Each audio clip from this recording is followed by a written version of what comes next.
Φύγαμε.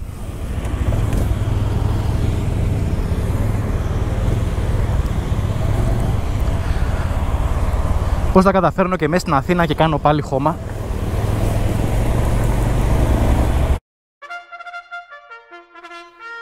Λοιπόν, η Καλαμάτα είναι 239 χιλιόμετρα από εθνική και είναι 2 ώρες και 44 λεπτά. Βέβαια αυτός ο χρόνος με μηχανάκι δεν γίνεται σε καμία περίπτωση.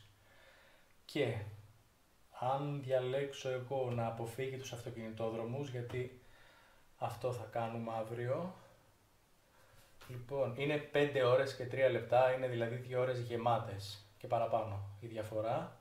Τα χιλιόμετρα δεν έχουν μεγάλη διαφορά, είναι 279, δηλαδή είναι 30 κάτι χιλιόμετρα περισσότερα, δεν είναι μεγάλη διαφορά. Εδώ περίπου στην περιοχή της Νεμέας διαφοροποιείται πολύ η διαδρομή, όπου στρίβουμε αριστερά, πάμε Άργος, περνάμε κοντά από τον Ναύπλιο, δεξιά προς Τρίπολη, κάπου εδώ πέρα πρέπει να είναι ο Κολοσούρτης, και μετά Μεγαλόπολη και Καλαμάτα.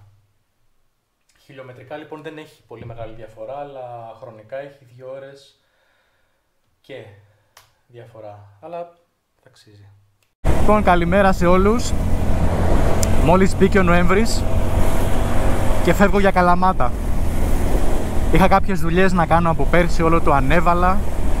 Τώρα θα πάω, αύριο θα πάω, τώρα θα πάω, αύριο θα πάω. Και ξαφνικά μου έρχεται η ιδέα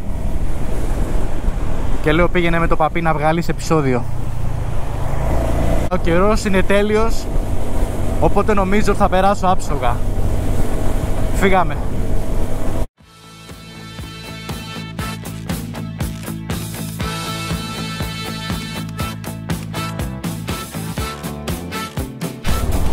Έχει λίγο κίνηση. Τη βλέπετε την ταμπέλα?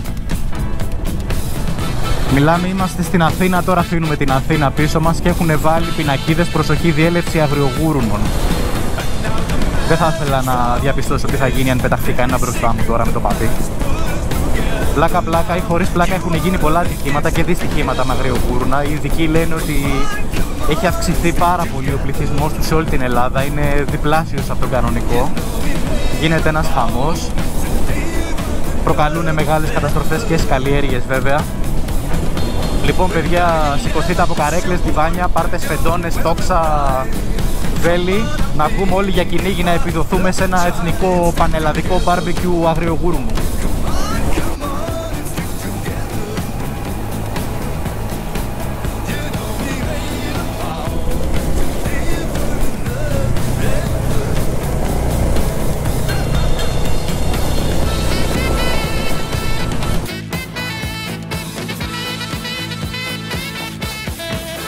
Το πλοίο που βλέπουμε να είναι μισοβυθισμένο λεγόταν Mediterranean Sky.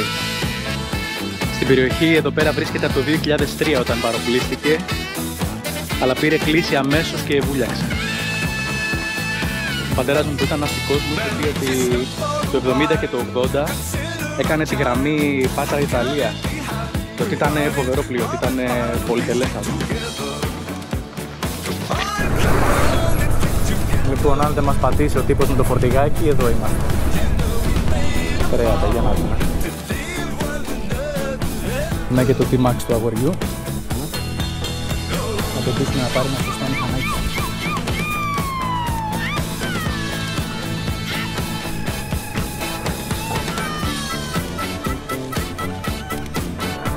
Γεια σου Νικολάκη. Λοιπόν, και αφού κάτσαμε εδώ πέρα μια ωρίτσα με το φίλο μας τον Νικολάκη και θα φτάσουμε στην Καλαμάτα του Αγίου αυτό. Όχι, δεν θα φτάσουμε. Γρήγορα, λοιπόν, γρήγορα. Όποτε όσοι κατεβαίνετε αλεποχώρη, ψωνίζουμε από τον Νικολάκη κρέατα και λαχανικά και τα πάντα. Το μαγαζί είναι δίπλα στην ΕΚΟ. Αν σας δώσει κάρτο πράγμα, εγώ του κόβω την καλημέρα. Δεν υπάρχει αυτό, ξεχάστε το. Λοιπόν, και φεύγουμε για Καλαμάτα.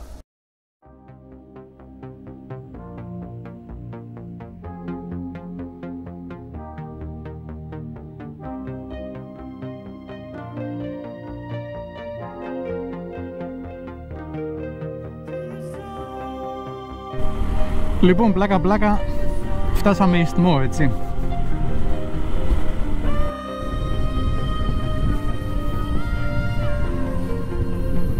ήρθε η ώρα να μάθετε και λίγη ιστορία. Το Σέρνη. Χαράω. Άλλο. Πλοίο. Μικρό. Τζετ. Η φράση αυτή δεν είναι καινούρια, είναι 2.500 ετών και βγήκε από τη συγκεκριμένη περιοχή. Στην αρχαιότητα που δεν υπήρχε αυτό το κανάλι, βάζανε κορμούς δέντρων πάνω στη λωρίδα αυτής της γης και σέρναν τα καράβια πάνω στους κορμούς για να μην κάνουν το γύρο της Πελοποννήσου.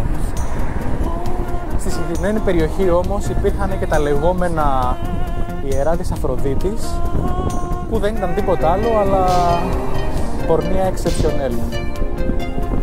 Άρα οι ναυτικοί συνδυάζαν το τερπνόμετρο του ωφελήμου, περνώντας το καράβι πάνω από τους κορμούς, και να για ποιο λόγο τον Ινή σέρνει καράβι.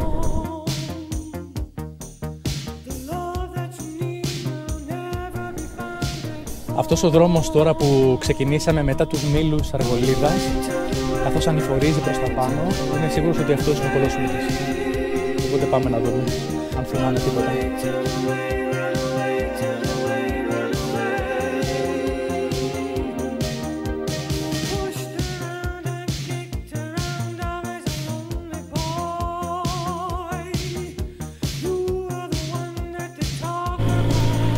Αυτός ήταν ο κύριος δρόμος όταν ήθελες να κατέβεις σε Καλαμάτα παλιά. Όταν όμως έγινε η Σύραγγαρ του Αρτεμισίου, που έγινε το 89 αν θυμάμαι καλά, σιγά σιγά άρχισαν να τον εγκαταλείπουν αυτό το δρόμο. Αλλά είναι σε πολύ καλή κατάσταση.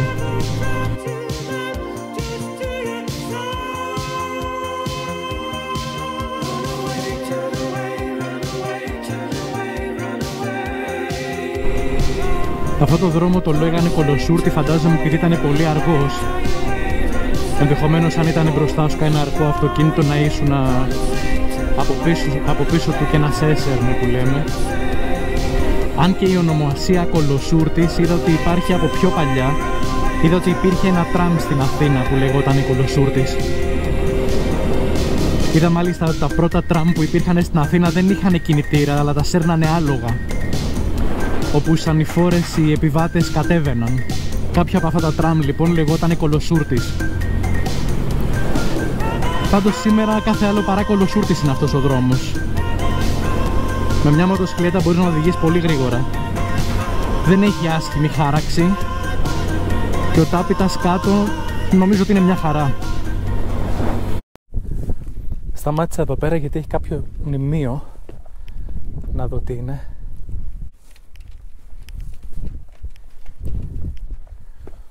Είναι αφιερωμένο, λέει, σε ανθρώπους που εκτελέστηκαν από τους Γερμανούς. 212 άνθρωποι, έτσι. Λοιπόν, διάβασα τι είχε γίνει εδώ πέρα. Την προηγούμενη μέρα της εκτέλεσης, στις 23 Φεβρουαρίου του 1944, στην περιοχή αντιστασιακή είχαν σκοτώσει περίπου 30 Γερμανούς στρατιώτες και αξιωματικούς. Και έτσι λοιπόν την αμέσως επόμενη μέρα οι Γερμανοί, για αντίπεινα, όπως συνήθιζαν να κάνουν, συγκέντρωσαν 212 ανθρώπους από την περιοχή εδώ πέρα και τους εκτέλεσαν. Λοιπόν, αυτή την εικόνα τη θυμήθηκα. Αυτή την εικόνα με αυτή την πεδιάδα και τα φουγάρα της Μεγαλόπολης από πίσω, τη θυμήθηκα. Και αυτός ο δρόμος ο κατηφορικός με τις στροφές, τον θυμάμαι γιατί πιτσιρικάς με έβαζε ο παππούς μου στο τιμόνι και οδηγούσα. Το θυμάμαι αυτό. Πάμε. Τώρα στα τελευταία χιλιόμετρα έκοψα και πήγαινα πιο προσεκτικά, γιατί σκέφτηκα ότι εφόσον ο δρόμος είναι εγκατελειμμένος τελείως, ίσως να έχουν ξεθαρέψει εδώ πέρα ζώα της περιοχής, δεν ξέρω. Και δεν θα ήταν ωραίο να μου πεταγότανε κάτι. Οπότε οδηγούσα πιο προσεκτικά στα τελευταία χιλιόμετρα.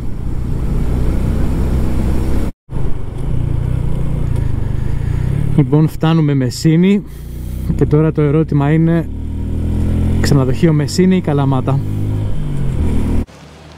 Λοιπόν, πάμε να περπατήσουμε τώρα στη Καλαμάτα.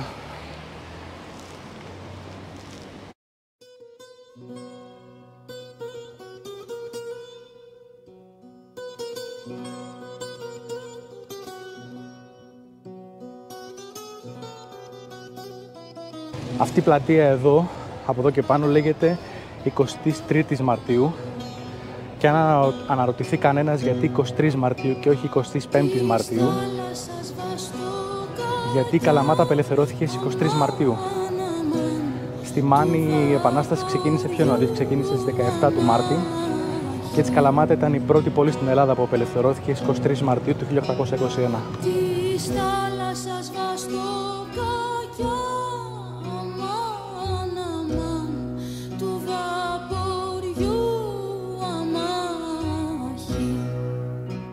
Είναι ωραίο που μέσα σε διάφορα στενάκια καθώς περνάς βρίσκεις διάφορες γωνιές με μαγαζάκια να κάτσεις.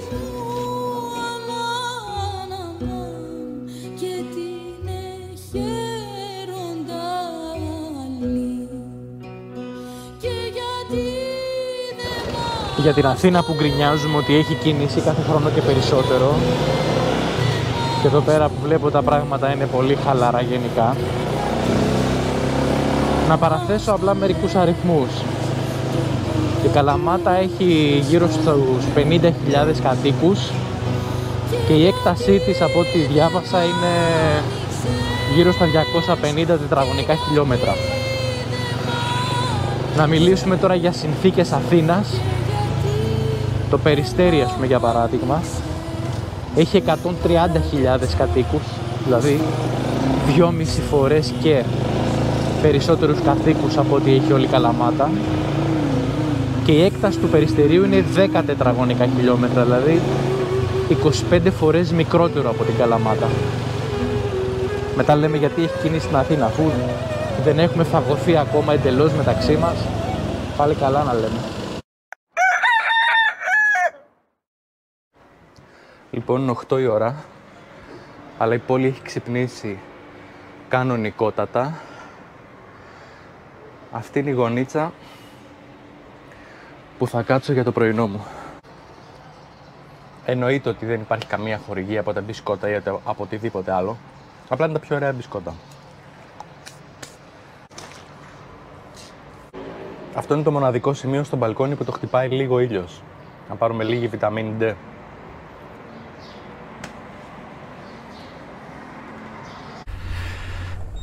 Λοιπόν, πάμε και σήμερα.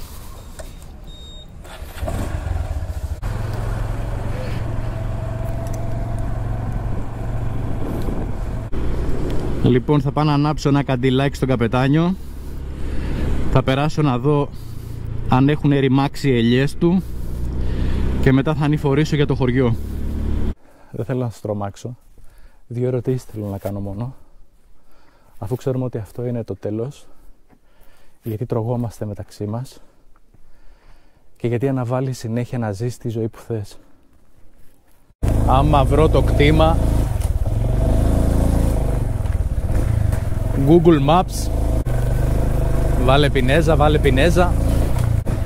Έχω γυρίσει όλα τα χωράφια της Μεσσηνίας. Θα μας πατήσει και το τρακτέρ. Λοιπόν, πόσο τύχη είχα που έψαχνα να βρω το κτήμα και στο σημείο που τυχαία σταμάτησα ήταν ακριβώς εδώ. Να θυμήθηκα που είχα βάλει και εγώ ίδιος αυτό το στήλο εδώ. Είχα βάλει γύρω-γύρω αυτούς τους στήλους στο κτήμα. Τους περισσότερους βέβαια τώρα τους έχουν βγάλει. Και έχω πάθει πλάκα, συνεχίζω να παθαίνω πλάκα με αυτό το μηχανάκι. Να με έχει ανέβει σε λασπωμένη πλαγιά μέσα στον Ελαιώνα. Σε έρημο έχω μπει. Λασπωμένη πλαγιά ανέβηκε. Μόνο trial δεν έχω κάνει με το παπί ακόμα.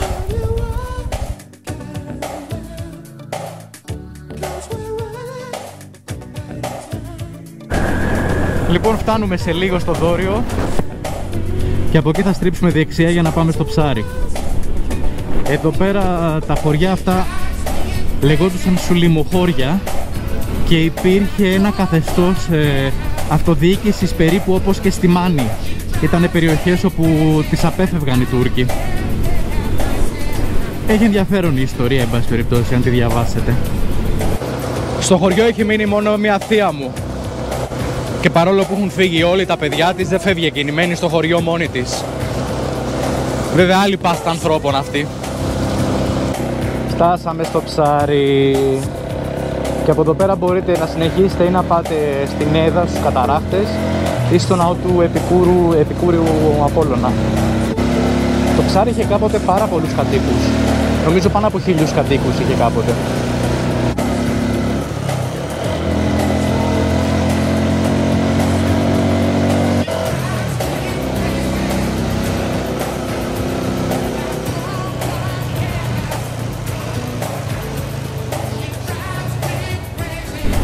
Λοιπόν, μπήκα και λίγο στην Εθνική με το παπί. Μέχρι την Τρίπολη θα πηγαίνουμε από την Εθνική. Τώρα είμαστε στο τμήμα που έχουν φτιάξει την καινούργια την όμορφη τη γέφυρα. Τη γέφυρα της Τσακώνας.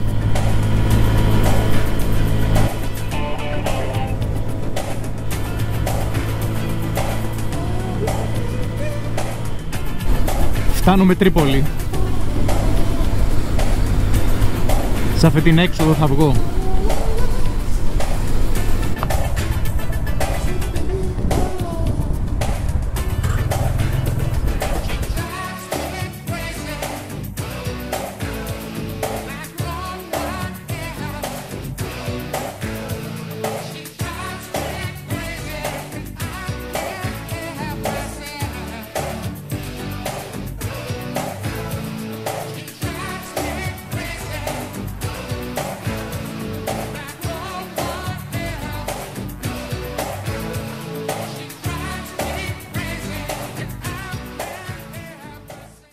Λοιπόν,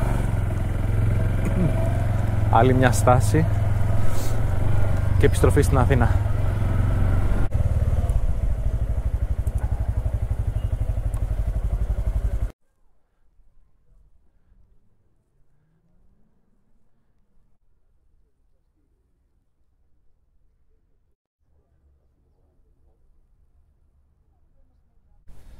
Να σκεφτείτε ότι αυτόν τον άνθρωπο το βάλαμε 2 φορές φυλακή.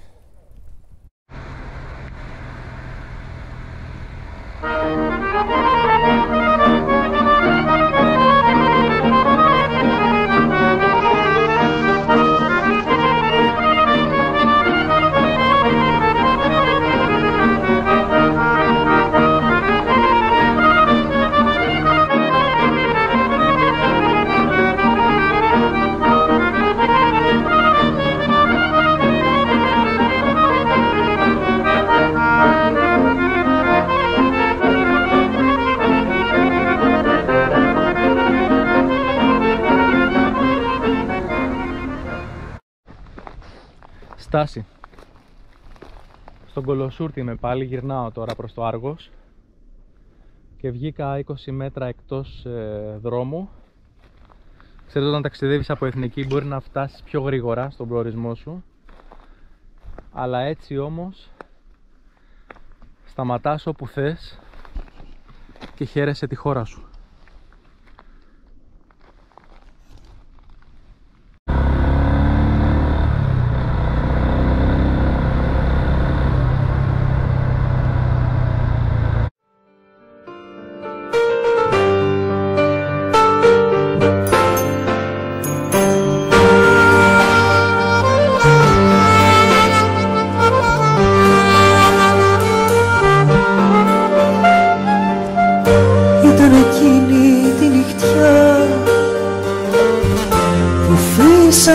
ο Βαρδάρης,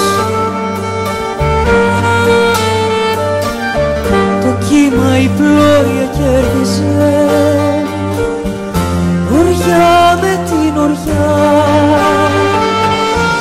Σε στείλω πρώτο στα νερά να πας για να γραδάρεις, μα εσύ θυμάσαι τη Σμαρό και την Καλαμαριά.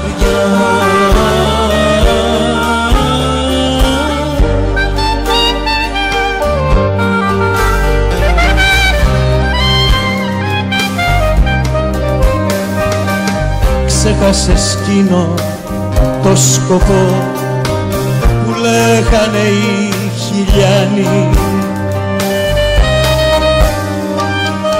Αγενικόλα φύλαγε κι άγια θαλασσινή. Τυφλό κορίτσι οδηγάει παιδί του Μοντιλιάνη που τα αγαπούσε ο δόκιμος κι οι δυο μαρμάρι. Απάνω στο γιαχάκι σου φίδινο φρό κοιμάται και φέρνει βόλτες σου ψάχνοντας τα ρούχα σου η μαϊμού. Εκτός από τη μάνα σου κανείς δεν σε θυμάται σε τούτο το τρομακτικό ταξίδι του χαμού. Κάτω από φώτα κόκκινα κοιμάται η Σαλονίκη. Πριν 10 χρόνια μεθυσμένη μου είπες αγαπώ. Αύριο σαν τότε και χωρίς χρυσάφι στο μανίκι μάτια θα ψάχνεις στο στρατή που πάει για το